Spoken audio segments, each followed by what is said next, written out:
And so let's have a look now at the conduct of the Crown in modern times, beginning with the Southern Response, that is the government's insurer.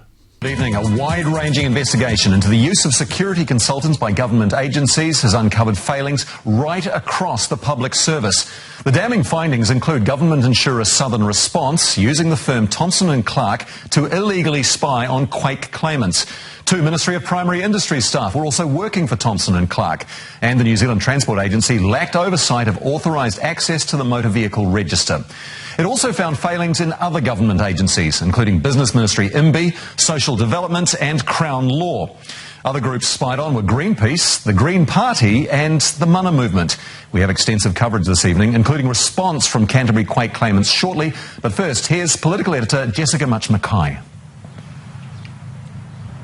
The whole point of this investigation is to shine a light on how government departments are using private security companies for surveillance, and also how connected Thomson and Clark are in all of this.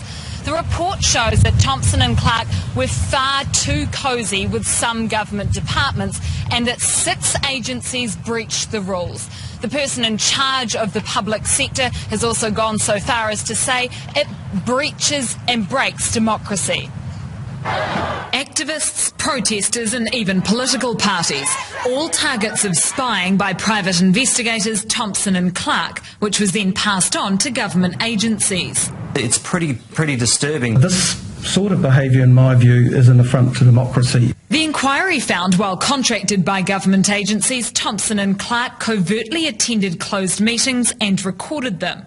Recruited public servants to work for them who had access to sensitive information, accessed the motor vehicle register for potentially improper purposes, and advised a client not to tell police about obtaining information inappropriately. The effect of that is really to intimidate opposition to the government policies. What do you say to groups like the Green Party, the Mana Movement, Greenpeace, animal activist groups? What was done was inappropriate. I'm going to stop it, and I'm going to assure myself and them that it does not happen again. The inquiry focused on the last 10 years. Investigators did 100 interviews, some under oath. What this goes to at its core is the basic and fundamental freedoms that we hold dear as a society, as New Zealanders. It's concerning. I'm not happy about it. I don't think Peter Hughes was happy about it. I don't think the government's happy about it. Police did its own investigation. It's been revealed over the last 15 years 4 police officers did work for private security companies on the side, and 16 staff are now being investigated for passing on information to Thomson and Clark. There was no criminal or corrupt behaviour, and that we didn't task or direct any of the security companies, including TCIL. But what we did find is 16 instances where we want to look further. Canterbury Earthquake claimants who were spied on are calling for heads to roll at the government-owned insurer Southern Response. It was their cases that triggered the inquiry. John Campbell was with some of them when the report was released. As unlikely as it may seem, the Thomson and Clark story began here at Cam Preston's house. I had a knock one morning on the door and the cops were there. I was eating my cornies. 3, 5, 7, 9. As frustration with government-owned insurance company Southern Response mounted and mounted, some of their claimants were seen as a potential threat. Mel, were you a risk to Southern Response or any of the staff there? No, absolutely not. Basically zero tolerance approach. But Southern Response used Thomson and Clark to spy, infiltrating a group of claimants. And this morning some of them gathered to watch the report into that behaviour being released. This was a very ill-judged and poorly managed exercise. It wasn't reasonable, it wasn't proportionate, and it wasn't ethical. At what stage did you realise you were under a kind of surveillance?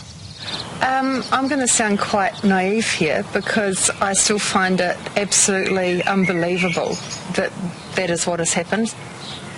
And that level of profiling just isn't acceptable for a government department or a government agency. What's broadly being alleged is that AMI and then Southern Response prepared 2 detailed repair or rebuild analysis costings for each property, one for the client, one for itself. and the one it gave to its clients did not contain costs like demolition, professional fees and contingency.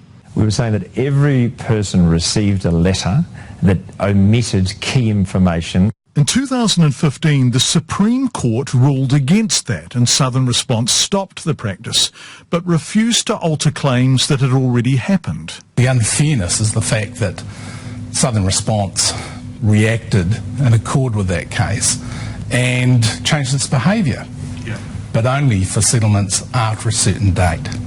It did nothing for the people who had settled prior to that date.